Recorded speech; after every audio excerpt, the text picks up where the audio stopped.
Groundbreaking for the construction of the Pentagon began on September 11, 1941.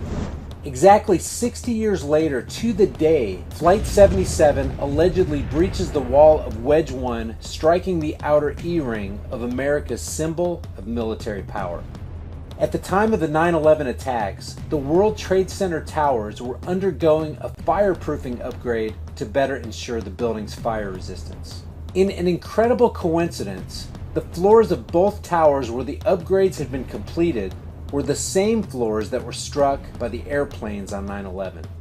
Turner Construction Company, who supervised the demolition of the Seattle Kingdome in the year 2000 and was one of the 4 cleanup contractors at Ground Zero, occupied the 38th floor of the North Tower and was involved in performing those fireproofing upgrades inside the towers in the 3 years leading up to 9/11. One of the contractors in charge of cleanup at Ground Zero after the attacks was Turner Construction Company. Once the cleanup of Ground Zero was fully coordinated, the operations were consolidated under 2 primary contractors, AMEC Construction Management and Bovis Lend-Lease. A truly surprising fact is that at the time of the 9/11 attack, AMEC was just 5 days away from completing a $258 million refurbishment of Wedge 1 of the Pentagon, which began in 1998. Wedge 1 is the exact location that American Airlines Flight 77 allegedly impacted the building.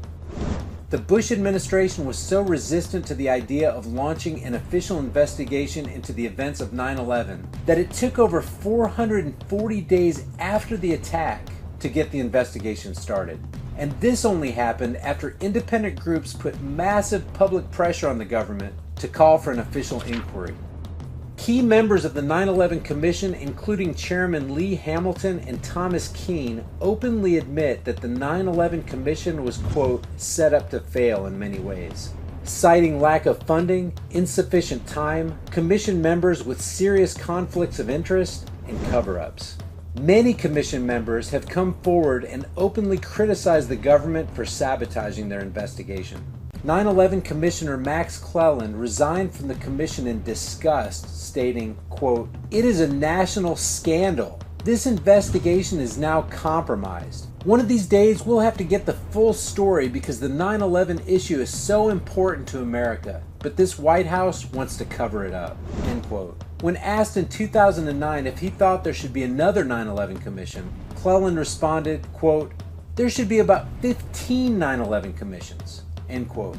The senior counsel to the 9/11 Commission, John Farmer, who led the 9/11 staff's inquiry, said, quote, "At some level of the government, at some point in time, there was an agreement not to tell the truth about what happened." The 9/11 commissioners concluded that officials from the Pentagon lied to the commission and seriously considered recommending criminal charges for providing false statements.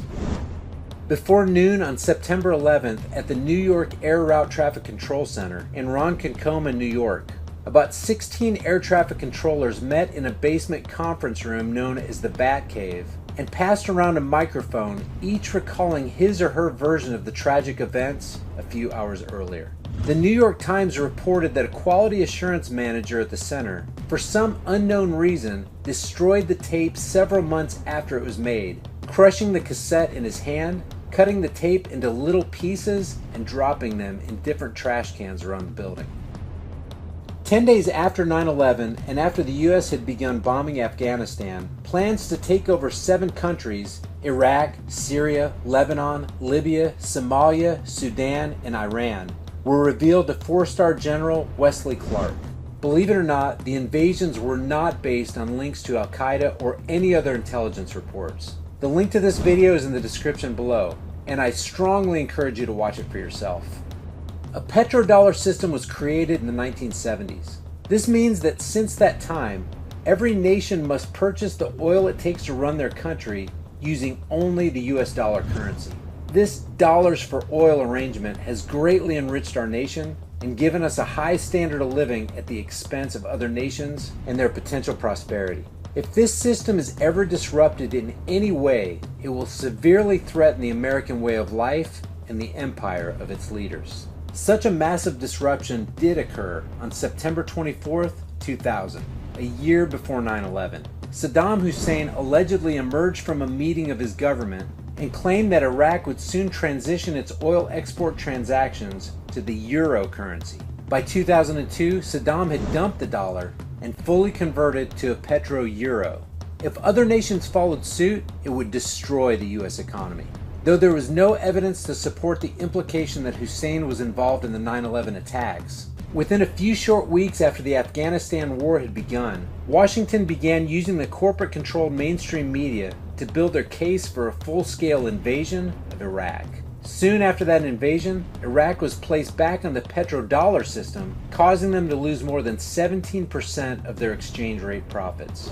For a detailed description of the massive importance of the petrodollar cycle and how it affects your life, click on this video for more information and it'll open a tab in a new window.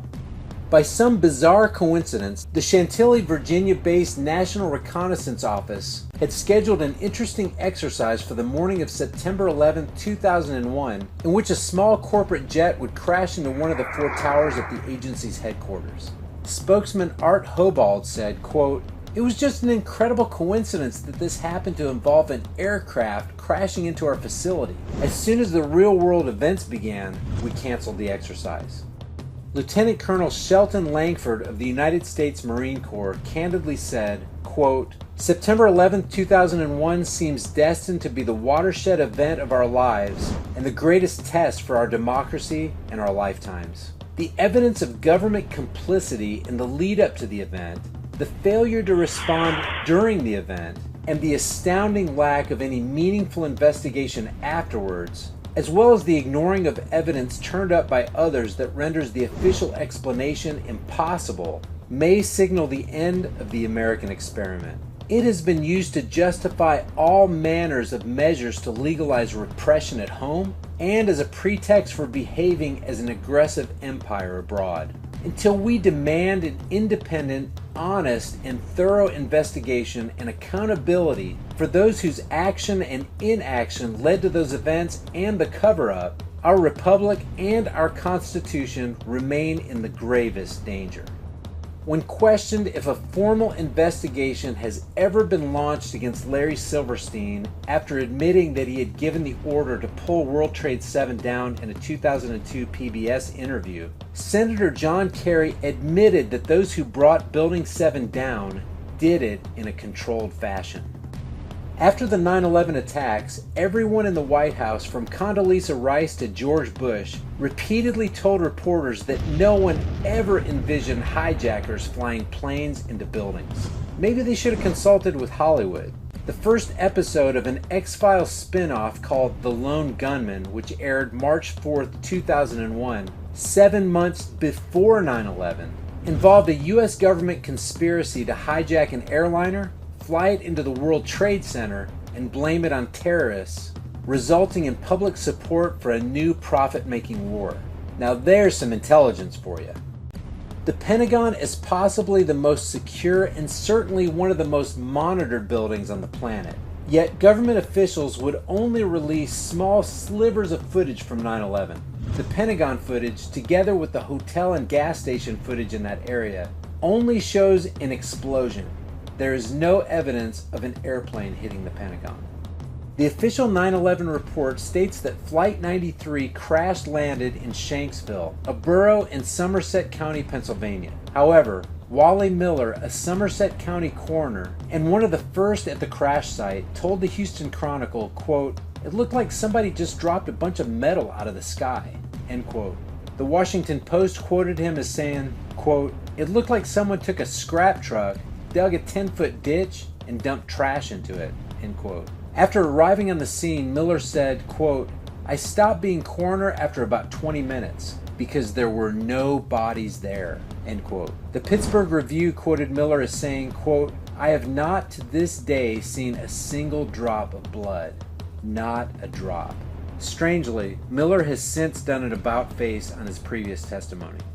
After the 9/11 attacks, a seemingly pre-prepared and voluminous 342-page U.S. Patriot Act, which grants unprecedented government access into the private lives of Americans, quickly passed the House on October 24th, the Senate on October 25th, and was signed into law by the President on October 26th, a mere 45 days after 9/11. It gave authorities the power to search homes and businesses without consent, search email, telephones, and financial records without a court order, and basically offered an excuse to suspend Fourth Amendment rights. Number 1 is coming up, and if you enjoyed this content, click that red subscribe button for more interesting videos.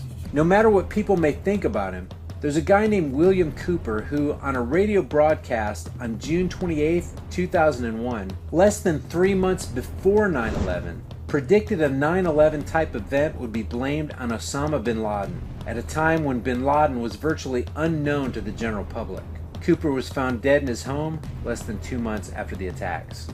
If you enjoyed this video and you think others could benefit by viewing it, click that like button and share it on Facebook, Twitter, and Instagram. If you want to see more videos like this, as well as a mix of other content, give that subscribe button a click. For more information and additional content, let's connect on Facebook at facebook.com/highimpactflix and reach out to me on Twitter at highimpactflix. Until next time, remember, it's easier to deceive the masses than to convince them that they've been deceived.